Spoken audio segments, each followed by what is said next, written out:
पूर्णिमा अग्रवाल आप सभी का वंदन करती हूँ, अभिनंदन करती हूँ।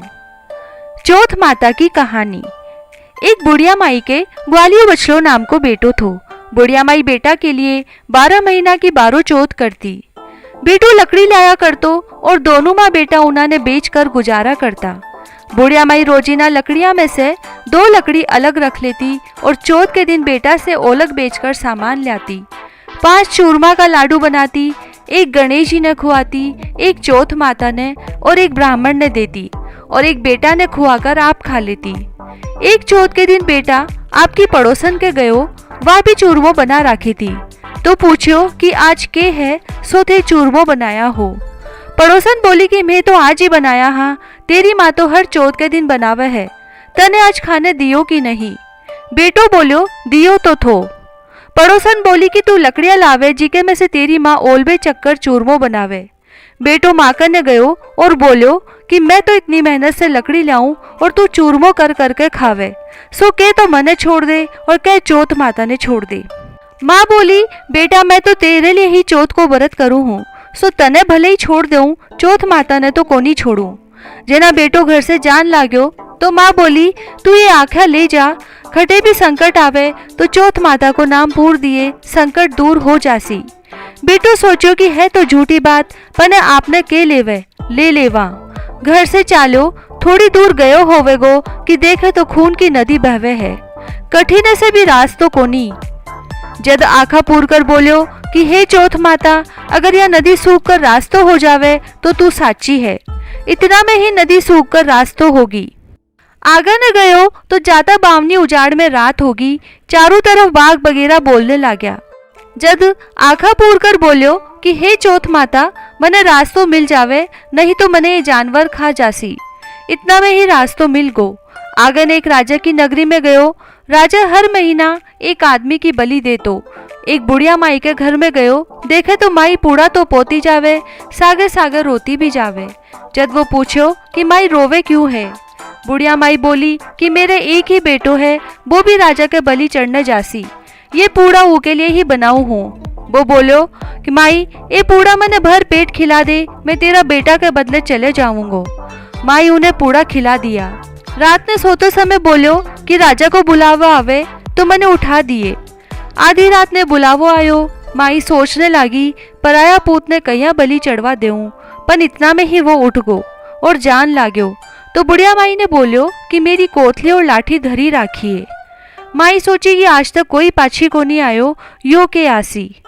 राजा का आदमी उन्हें लेगा और आवा में चीन दियो। जब वो आखा पूर कर बोलियो कि हे चौथ माता, 2 संकट तो टाल दिया, यो भी तू ही टालिए। इतना में ही आवो पककर तैयार हो गो। 2-3 दिन के बाद आवक ने छोरा खेला हुआ था। आवक के कंकरी मारी तो उमे से आवाज हुई। छोरा राजा ने जाकर बोलिया कि राजा तेरो आवो पक गो। राजा सोचो कि 6 महीना में आवो पक तो कोनी, 3 दिन में कहीं पक गो। जाकर देखे तो सोने चांदी का कलश होगा। उतारने लग्या तो अंदर से बोलिया कि धीरे धीरे उतारो, माए मानस को काम है। राजा का आदमी सोचा इमे तो कदे ही कोनी कोई बोलतो, आज कौन भूत देते बोलने लग्या। अंदर से वो बोलो कि मैं तो वही आदमी हूँ जिका ने थे बिठाया था। अंदर जाकर देखे तो हरिया हरिया जुआरा उगरिया है, आखा पूर कर बैठो है। राजा का आदमी राजा ने सारी बात बताई तो राजा आयो और पूछो कि तू कौन है और कहिया बच गो। तो वो बोलो कि मेरी माँ चौथ का व्रत करे है, सो मैं तो चौथ माता के प्रभाव से बच गो। जना राजा उन्हें बोलो कि एक घोड़ा पर तू चढ़ जा, एक घोड़ा पर मैं चढ़ जाऊंगा और तेरे हाथ पैर में सांकली घाल देवांगा। अगर सांकली खुलकर मेरे बंध जासी तो चौथ माता साची है। दोनों जना घोड़ा पर चढ़ गा तो वो आखा पूर कर बोलो कि हे चौथ माता, मेरी लाज राखिए। इतना में ही सांकली खुल के राजा के बंध गई। राजा सोचो चौथ माता सच्ची है। राजा आपकी बेटी को ब्याह होकर सागर कर दियो और वो भटे ही रहने लाग्यो। बोला सारा दिन होगा। एक दिन वो अपनी घरवाली ने बोलो कि आज तो हमारे गांव कानी बिजली चमक रही है। रानी पूछो कि थारे गांव भी है के, तो वो बोलो कि मेरे एक माँ भी है, अब आपा देश चालूंगा। राजा उन्होंने बहुत सारो धन देकर विदा कर दियो। उरी ने बुढ़िया माई से लकड़ी तो काटी को नहीं जाती, सो गोबर चुनकर छाना बेचकर रोटी खाती। पड़ोसन ऊका बेटा बहू ने आता देखकर बोली, बुढ़िया माई तेरा बेटा बहू आवे है, बहुत सारा धन लाया है। बुढ़िया माई बोली कि मेरा करम में खटे बेटा बहू लिखेड़ा है। एक बेटो थो जीको ने तू लगा सिखाकर काट दियो, पण जी मान्यो कोनी। बटोड़ा पर चढ़कर देखे तो साचे ही आवे है। बेटा बहू सासू के पगा पड़या और बोलिया कि मैं तो चौथ माता के प्रभाव से ही पाछा आया हाँ। सारी नगरी में हेलो फिरा दियो कि बेटा की माँ, पुरुष की पत्नी सब कोई चौथ को व्रत करियो। 13 चौथ करियो, 13 नहीं तो 4 और 4 नहीं तो 2 तो सब कोई करियो।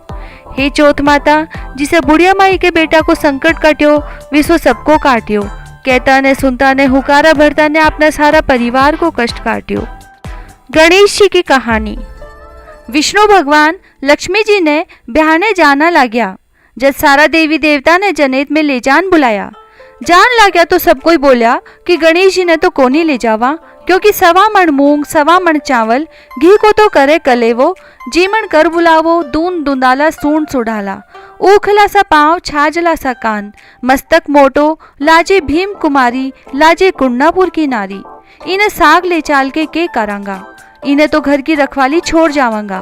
पीछे सब कोई बारात में चला गया। बठी ने नारद जी गणेश जी ने आकर लगा दिया कि थारो तो बहुत अपमान कर दियो। बारात बुरा लागती जी के से थाने अठे ही छोड़गा। जब गणेश जी चौहान ने आज्ञा दी कि सारी धरती ने थोती कर दो। थोती होने से बठी ने भगवान का रथ का पहिया धरती में धसगा। सब कोई निकालन लाग्या पर पहिया निकला ही कोनी। जब किशन खाती ने बुलायो गयो तो वो आकर पहिया के हाथ लगाकर बोलो जय गणेश जी की, और रथ निकल गो। सब कोई पूछा कि गणेश जी ने क्यों सम्यो। खाती बोलियो गणेश जी ने सुमेर बिना कुछ भी काम कोनी सिद्ध होवे। सब कोई सोचा कि मैं तो सदे ही गणेश जी ने छोड़ आया। पीछे सब कोई उन्होंने बुला के लाया। पहले तो गणेश जी ने रिधि सीधी परनाई, पीछे विष्णु भगवान जी ने लक्ष्मी जी परनाई। हे बिंदाई जी महाराज, जिसो भगवान जी को कार्य सिद्ध करियो विसो सबको करियो। कहता ने सुनता ने हुकारा भरता ने सारा परिवार को करियो। जय श्री राधे।